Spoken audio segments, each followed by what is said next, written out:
돈도 있습니다. 시간도 있습니다. 그런데 왜 못 떠나실까요? 사실 여행이 문제가 아닙니다. 당신 안에 뭔가가 당신을 붙잡고 있는 겁니다. 오늘 그 정체를 똑바로 마주해 보겠습니다. 60대 이후 여행을 멀리하는 분들이 생각보다 훨씬 많습니다. 주변에 한번 물어보십시오. 가고 싶은 데 있냐고 하면 열에 9은 있다고 합니다. 그런데 언제 갈 거냐고 물으면 대부분 이렇게 말합니다. 나중에요. 몸이 좀 더 좋아지면요. 바쁜 일 정리되면요. 그런데 그 나중이 언제인지 아십니까? 그 나중은 오지 않습니다. 평생 그렇게 기다리다가 결국 가지 못한 분들을 우리는 너무 많이 알고 있습니다. 왜 이런 일이 반복될까요? 단순히 의지가 약해서일까요? 아니면 정말 몸이 나빠서일까요? 둘 다 아닙니다. 진짜 이유는 훨씬 깊은 곳에 있습니다. 많은 분들이 여행을 앞두고 이런 생각을 하십니다. 거기서 갑자기 아프면 어떡하지? 말도 안 통하는 곳에서 길을 잃으면 어떡하지? 일행한테 폐가 되면 어떡하지? 이런 생각들이 하나씩 쌓이다 보면 어느 순간 여행 가방 대신 이불을 끌어당기게 됩니다. 그리고 스스로에게 이렇게 말합니다. 나는 집이 편해. 나는 이제 그런 거 안 해도 돼. 그런데 솔직히 말씀드릴게요. 그 말이 진심입니까? 정말 집이 편해서 안 가시는 겁니까? 아니면 무서워서 못 가시는 겁니까? 이 두 가지는 완전히 다릅니다. 원하는데 못 가는 것과 원하지 않아서 안 가는 것은 삶의 질을 전혀 다른 방향으로 끌고 갑니다. 60대 이후의 삶에는 참 묘한 역설이 있습니다. 젊었을 때는 가고 싶어도 돈이 없었습니다. 돈이 생기니 시간이 없었습니다. 시간이 생기니 이번엔 용기가 없습니다. 이 역설 앞에서 많은 분들이 그냥 멈춰버립니다. 그런데 오늘 이 이야기를 끝까지 들으신다면 그 멈춤의 정체가 무엇인지, 그리고 그 앞에서 어떻게 해야 하는지 조금씩 보이기 시작할 겁니다. 지금 당장 답을 드리지는 않겠습니다. 오늘 이야기는 천천히 하지만 반드시 당신의 마음 어딘가에 닿을 겁니다. 오늘 이 글이 조금이라도 유익하다고 느끼신다면 댓글에 네라고 적어주십시오. 반대로 기대에 못 미쳤다면 아니오라고 적어주십시오. 여러분의 한 글자가 더 좋은 이야기를 만드는데 가장 큰 힘이 됩니다. 그 소중한 한마디를 믿고 더 나은 글로 보답하겠습니다. 오늘 이야기가 도움이 되셨다면 구독과 좋아요가 큰 힘이 됩니다. 끝까지 함께 해주시면 오늘보다 더 좋은 이야기로 보답하겠습니다. 지금부터 한 분의 이야기를 들려드리겠습니다. 이 이야기가 어쩌면 여러분의 이야기일 수도 있습니다. 우리 세대라면 누구나 한 번쯤 마음속에 품어봤을 그런 이야기입니다. 68세 최병준 씨는 경기도 수원에서 평생을 살아온 분입니다. 젊은 시절엔 건설 현장을 누볐고 허리 한번 제대로 못 펴고 일한 날이 수도 없이 많았습니다. 두 아이 키우랴, 집 장만하랴, 숨 쉴 틈 없이 달려온 세월이었습니다. 우리 세대가 다 그렇습니다. 누구 하나 쉽게 살아온 사람이 없습니다. 퇴직하던 날 병준 씨는 아내 김순옥 씨 손을 꼭 잡고 이렇게 말했습니다. 여보, 이제 우리 차례야. 그동안 못 갔던데 이제 같이 다니자. 아내도 눈가를 훔치며 고개를 끄덕였습니다. 그렇게 두 사람의 작은 꿈이 시작됐습니다. 처음엔 일본을 가보자고 했습니다. 벚꽃 피는 계절에 교토골목길을 함께 걷는 상상을 했습니다.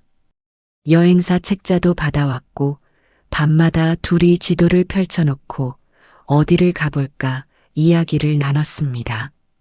그 시간이 얼마나 행복했는지 모릅니다. 아직 떠나지도 않았는데 벌써 설레는 그 밤들이 두 사람에게는 오랜만에 찾아온 선물 같은 시간이었습니다. 그런데 출발 날짜를 잡으려는 순간부터 병준 씨 마음속에 이상한 목소리가 들려오기 시작했습니다. 나 혈압약 매일 먹는데 거기서 약이 떨어지면 어떡하지? 비행기가 3시간인데 허리가 버텨줄까?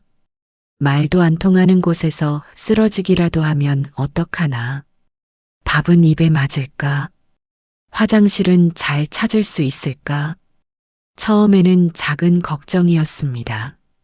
그런데 날이 갈수록 그 걱정들이 하나씩 쌓이면서 어느 순간 넘을 수 없는 벽처럼 느껴졌습니다. 결국 병준 씨는 아내에게 이렇게 말했습니다. 올해는 좀 더 생각해보자. 내년에 몸 상태 보고 가자. 아내는 섭섭했지만 억지로 끌고 갈 수도 없었습니다. 그렇게 첫 번째 해가 조용히 지나갔습니다. 이듬해 봄 아내가 조심스럽게 다시 꺼냈습니다. 여보, 일본 말고 제주도라도 가요. 거긴 말도 통하고 비행기도 1시간이잖아요. 병준 씨는 그건 괜찮겠다 싶었습니다. 두 사람은 설레는 마음으로 제주행 비행기에 올랐습니다. 공항에서 아내 얼굴이 얼마나 환했는지 모릅니다.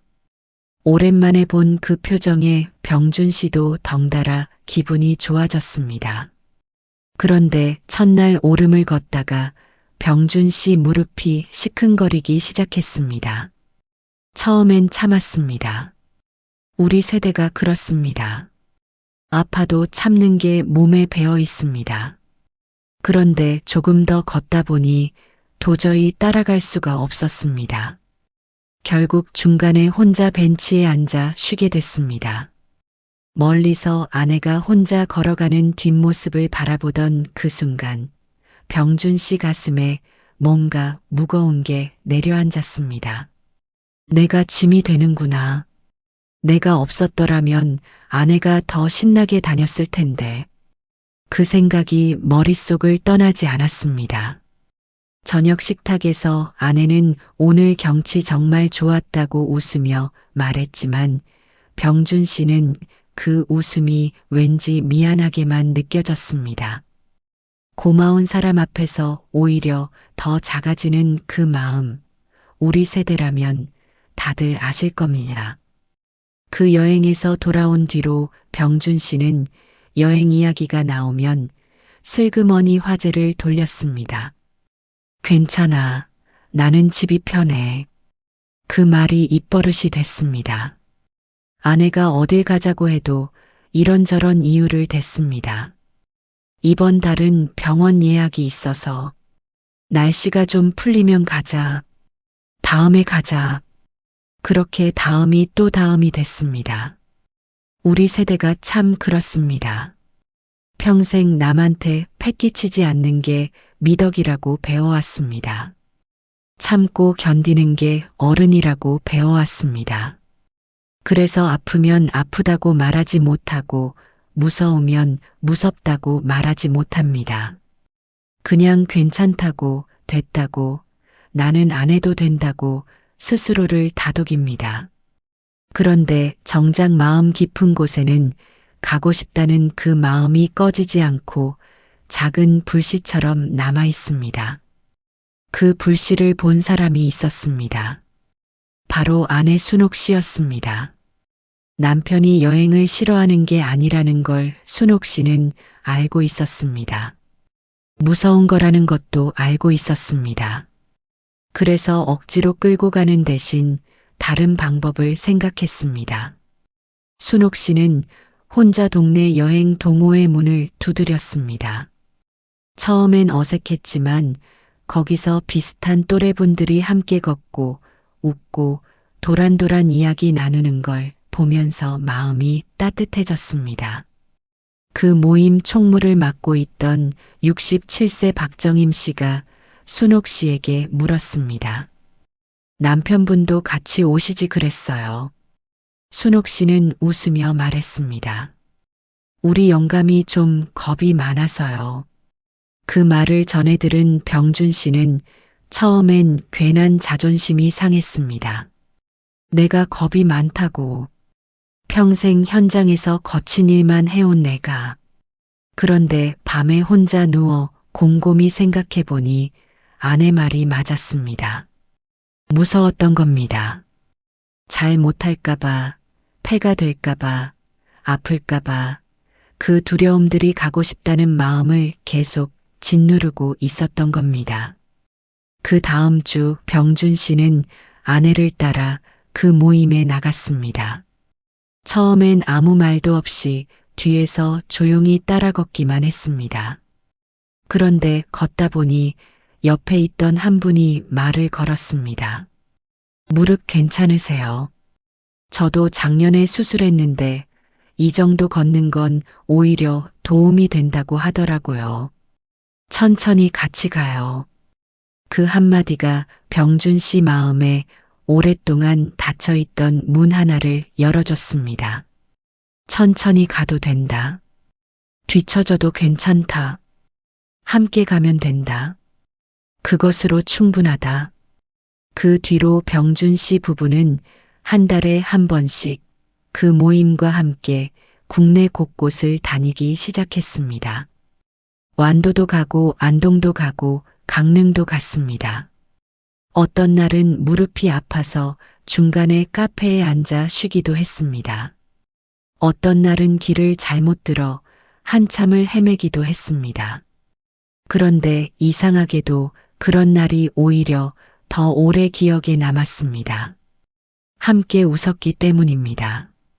어느 날 저녁 강릉 바닷가에서 아내와 나란히 앉아 파도 소리를 듣던 병준 씨가 조용히 말했습니다.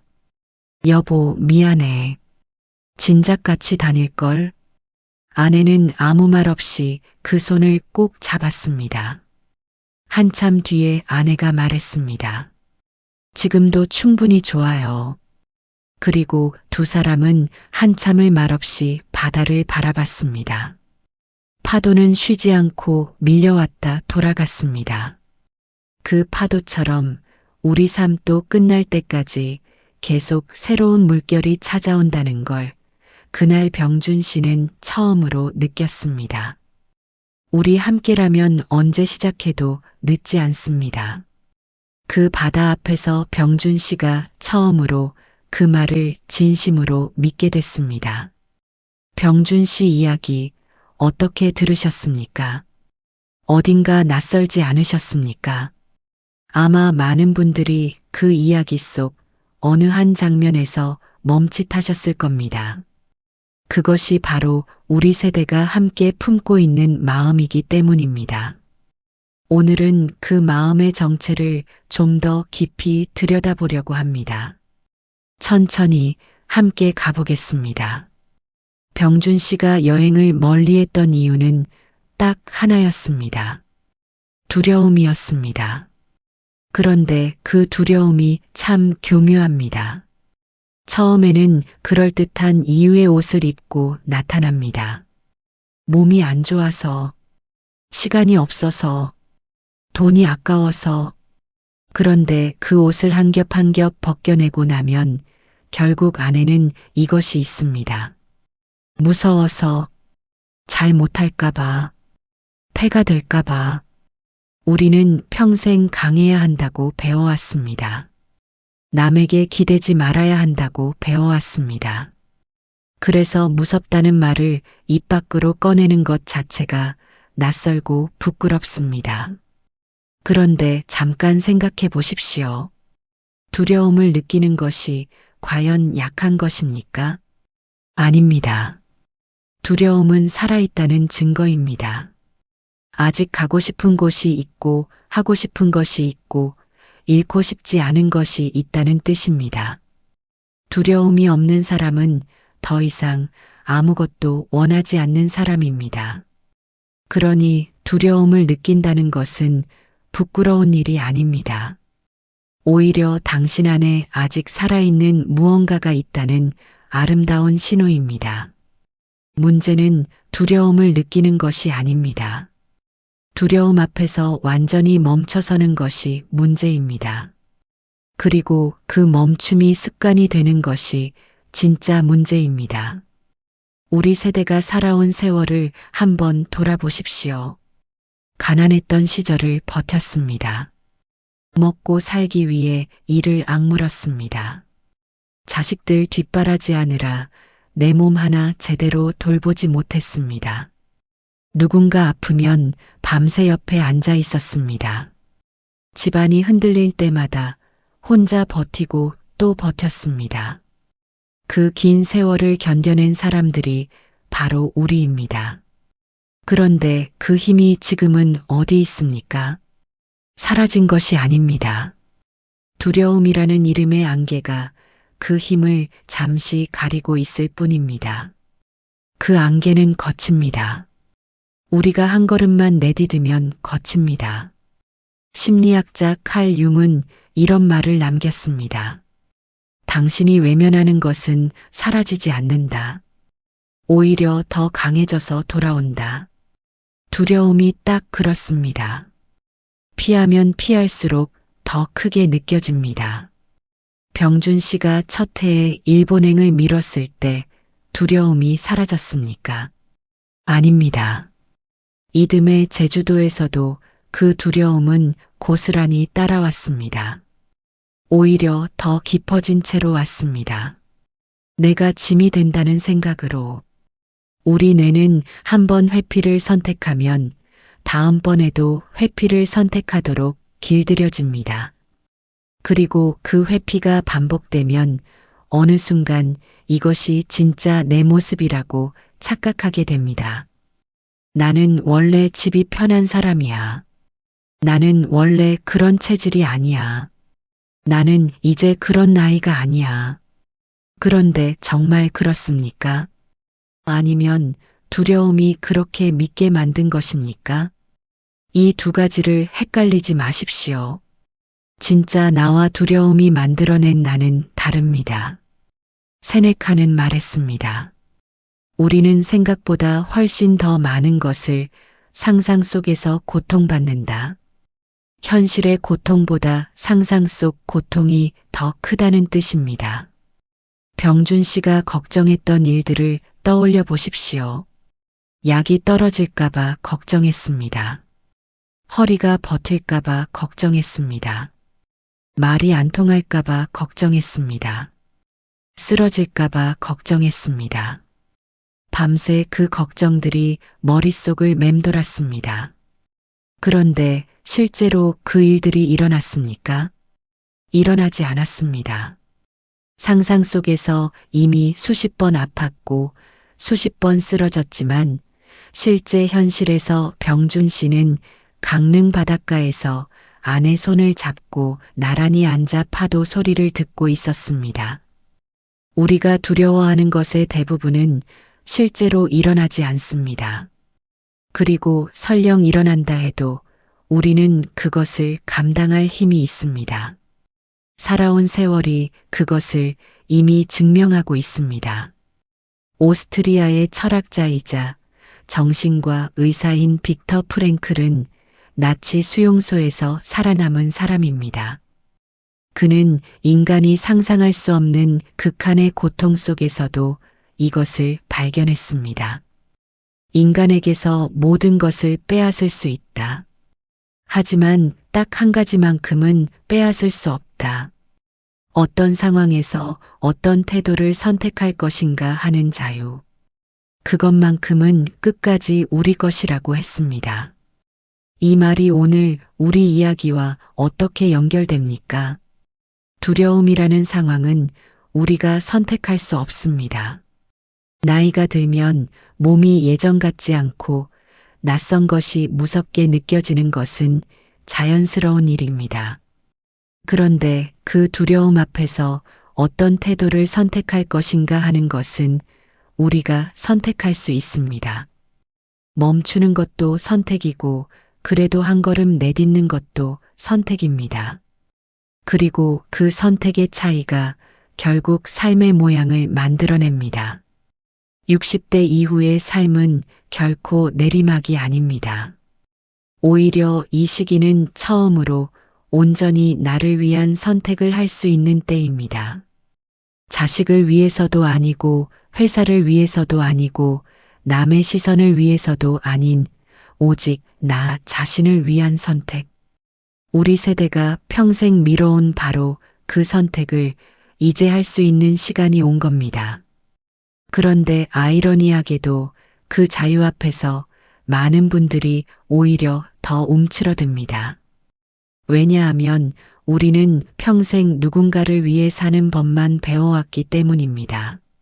나를 위해 사는 법은 배운 적이 없습니다. 그러니 처음엔 어색하고 불편하고 심지어 죄스럽게 느껴지기도 합니다. 그런데 그것은 이기적인 것이 아닙니다. 당연한 것입니다. 평생 헌신해온 사람이 이제 자기 자신을 위한 시간을 갖는 것은 사치가 아니라 마땅한 권리입니다. 그 권리를 스스로 빼앗지 마십시오. 우리 세대가 함께 기억해야 할 것이 하나 있습니다. 폐를 끼치는 것과 함께하는 것은 전혀 다른 이야기입니다. 병준 씨는 무릎이 아파서 벤치에 앉아 쉬었을 때 내가 짐이 된다고 생각했습니다. 그런데 아내 순옥 씨는 그 순간을 어떻게 기억하고 있을까요? 남편이 옆에 있었다는 것을 기억할 겁니다. 함께 그 길을 걸었다는 것을 기억할 겁니다. 멀리서 남편 모습을 돌아보며 걱정했던 그 마음을 기억할 겁니다. 당신이 느리게 걷더라도 곁에 있어준다는 것 자체가 누군가에게는 세상에서 가장 큰 선물입니다. 우리는 너무 오랫동안 짐이 되지 않는 것을 미덕으로 배워왔습니다. 그런데 삶의 후반부에는 그 미덕이 때로는 스스로를 고립시키는 벽이 됩니다. 기대도 됩니다. 쉬어도 됩니다. 느려도 됩니다. 그것이 함께 살아간다는 것의 진짜 의미입니다. 함께라는 말이 얼마나 따뜻한 말인지 우리는 나이가 들수록 더 깊이 알게 됩니다. 젊었을 때는 혼자서도 할 수 있다는 것이 자랑이었습니다. 그런데 나이가 들면서 비로소 알게 됩니다. 함께여서 더 좋았다는 것을. 혼자였다면 그냥 지나쳤을 풍경을 함께였기 때문에 오래 바라봤다는 것을.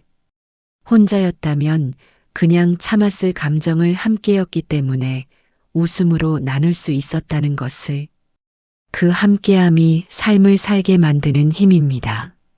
노자는 말했습니다. 천리길도 한 걸음부터 시작된다. 이 말은 크고 먼 목표를 향해 달려가라는 뜻이 아닙니다.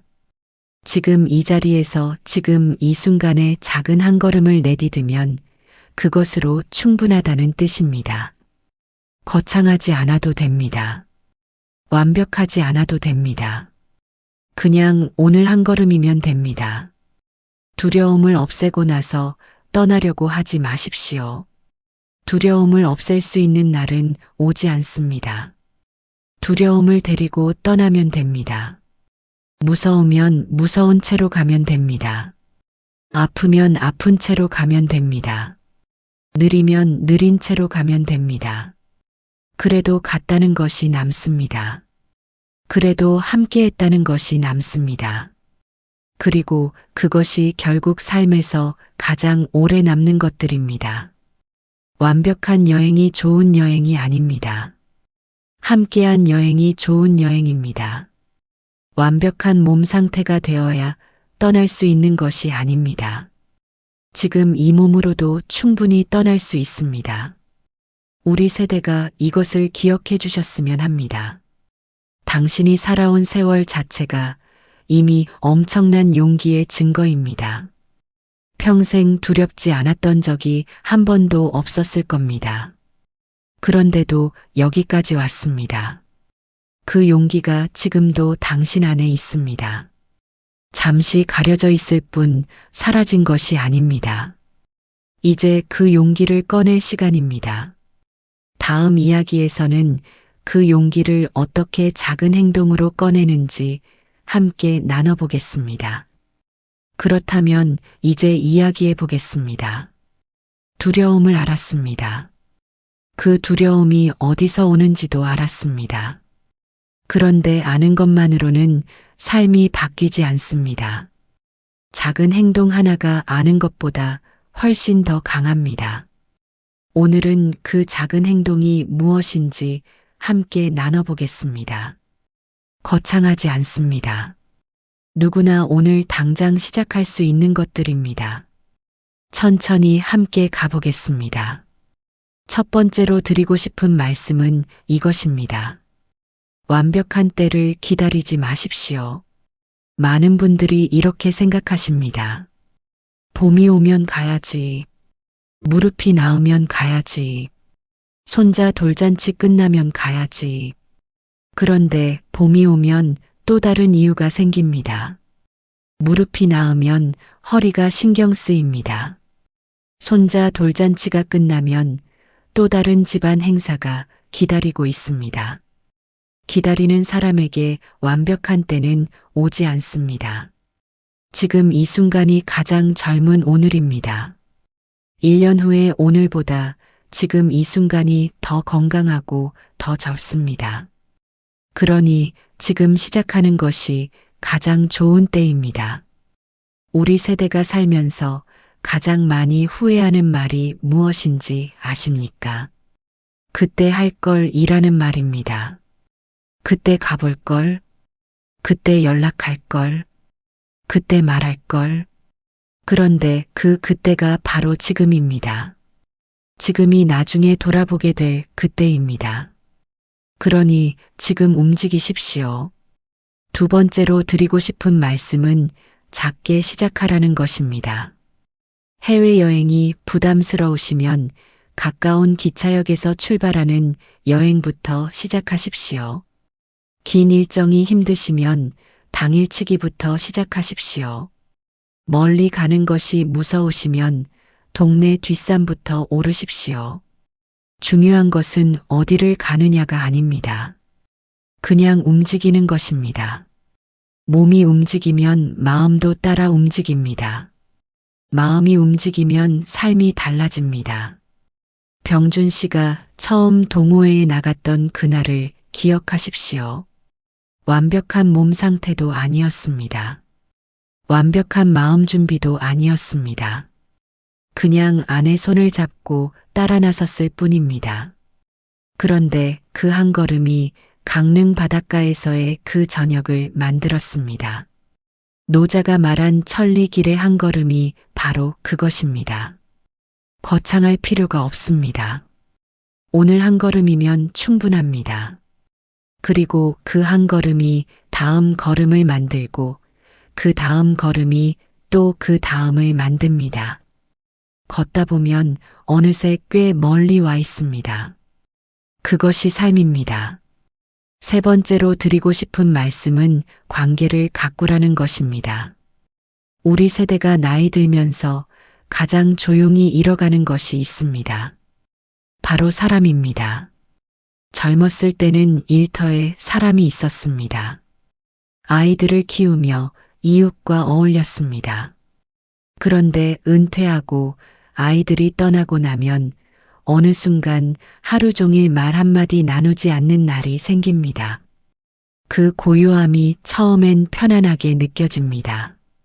그런데 그 고요함이 쌓이면 어느 순간 외로움이 됩니다. 그리고 그 외로움이 두려움을 더 크게 키웁니다. 혼자이기 때문에 더 무서운 겁니다. 함께라면 덜 무섭습니다. 그러니 관계를 가꾸십시오.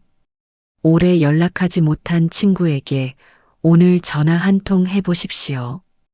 우리 언제 밥 한번 먹자는 말로 시작해도 충분합니다. 거창한 선물이 필요하지 않습니다. 안부 문자 하나로도 관계는 다시 따뜻해집니다. 오랫동안 소식이 끊겼던 친구도 괜찮습니다. 오히려 오랜만에 걸려온 전화 한 통이 그 사람에게도 커다란 위로가 될 수 있습니다. 우리 세대는 압니다. 나이가 들수록 먼저 연락하는 사람이 귀하다는 것을, 먼저 손 내미는 사람이 아름답다는 것을. 그러니 오늘 먼저 연락하십시오. 관계는 거창한 이벤트가 아니라 작고 꾸준한 안부로 가꾸어집니다. 그리고 그 관계가 당신을 움직이게 만드는 가장 큰 힘이 됩니다. 병준 씨가 동호회 모임에서 건네받은 한마디를 기억하십니까? 천천히 같이 가요. 그 한마디가 오랫동안 닫혀있던 문을 열었습니다. 우리에게 필요한 것은 대단한 용기가 아닙니다. 천천히 같이 가요라고 말해줄 한 사람입니다. 그리고 당신이 먼저 그 한 사람이 되어줄 수 있습니다. 먼저 손을 내밀어 보십시오. 당신이 먼저 천천히 같이 가요라고 말해 보십시오. 그 한마디가 누군가의 오랫동안 닫혀있던 문을 열어줄 수 있습니다. 네 번째로 드리고 싶은 말씀은 이것입니다. 삶의 의미는 멀리 있지 않습니다. 빅터 프랭클은 말했습니다. 삶의 의미를 찾는 것은 거창한 일이 아니다. 지금 이 순간 눈앞에 있는 사람을 사랑하고 지금 이 순간 할 수 있는 일을 하는 것, 그것이 의미다. 거창한 계획이 필요하지 않습니다. 유럽 10개 나라를 돌아야 삶이 풍요로워지는 것이 아닙니다. 오늘 아침 아내와 함께 마신 커피 한 잔이 의미가 될 수 있습니다. 오랜 친구와 나눈 전화 통화 한 번이 삶을 따뜻하게 만들 수 있습니다. 동네 공원을 천천히 걸으며 바라본 하늘 한 번이 마음을 채울 수 있습니다. 의미는 먼 곳에 있지 않습니다. 지금 여기에 있습니다. 지금 이 순간에 있습니다. 그리고 그 순간들이 모여 결국 삶이 됩니다. 나중에 돌아보면 기억에 남는 것은 대단한 것들이 아닙니다.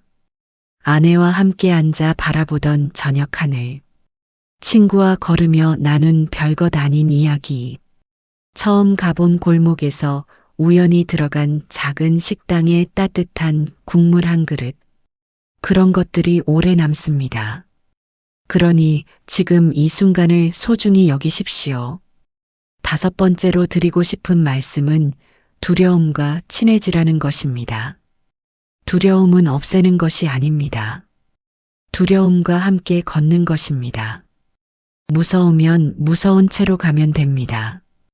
떨리면 떨리는 채로 가면 됩니다. 그 두려움을 데리고 한 걸음 내딛었을 때 비로소 알게 됩니다. 두려움은 생각보다 훨씬 작았다는 것을, 그리고 내가 생각보다 훨씬 강했다는 것을. 세네카는 말했습니다. 용기 있는 사람은 두려움이 없는 사람이 아니다. 두려움보다 더 강한 것을 가진 사람이다. 우리 세대가 가진 그것이 무엇입니까? 살아온 세월입니다. 버텨온 시간입니다. 그리고 함께해온 사람들입니다. 그것이 두려움보다 훨씬 강합니다. 평생 두렵지 않았던 적이 한 번도 없었을 겁니다. 가난이 두려웠고, 실패가 두려웠고, 이별이 두려웠습니다. 그런데도 여기까지 왔습니다. 그 힘이 지금도 당신 안에 있습니다. 이제 그 힘을 꺼낼 시간입니다. 이제 마지막으로 드리고 싶은 말씀입니다. 당신의 이야기는 아직 끝나지 않았습니다. 60대가 끝이 아닙니다. 70대도 끝이 아닙니다. 오늘 이 순간에도 당신의 이야기는 계속 쓰여지고 있습니다. 그 이야기를 어떻게 쓸 것인지는 당신이 선택합니다. 걱정과 근심으로 가득 찬 이야기를 쓸 수도 있습니다. 두려움 앞에서 멈춰선 이야기를 쓸 수도 있습니다. 하지만 그래도 한 걸음 내디딘 이야기를 쓸 수도 있습니다. 느리지만 함께 걸어간 이야기를 쓸 수도 있습니다. 무서웠지만 그래도 떠난 이야기를 쓸 수도 있습니다. 어떤 이야기를 쓰고 싶으십니까? 오늘 저녁 잠들기 전에 딱 한 가지만 해보십시오. 가고 싶었던 곳을 떠올려 보십시오. 만나고 싶었던 사람을 떠올려 보십시오. 그리고 내일 아침에 그 사람에게 전화 한 통 해보십시오. 그것으로 충분합니다. 그 한 통이 천리길의 첫걸음입니다. 우리 함께라면 언제 시작해도 늦지 않습니다. 지금 이 순간이 당신 삶에서 가장 젊은 날입니다. 그리고 오늘 내딛는 한 걸음이 앞으로의 날들을 만들어 갑니다. 당신 곁에 항상 이 이야기가 함께하겠습니다. 오늘 이 이야기를 보시고 앞으로 실천해 보고 싶은 것이 몇 가지나 되셨습니까? 댓글에 숫자로 남겨주십시오. 한 가지라면 하나, 두 가지라면 둘, 세 가지라면 셋, 이렇게 남겨주시면 됩니다. 여러분의 그 숫자 하나가 이 이야기를 더 많은 분들께 전할 수 있는 가장 큰 힘이 됩니다. 그리고 여러분이 함께 해주실수록 더 좋은 이야기로 반드시 보답하겠습니다. 오늘도 끝까지 함께 해주셔서 진심으로 고맙습니다.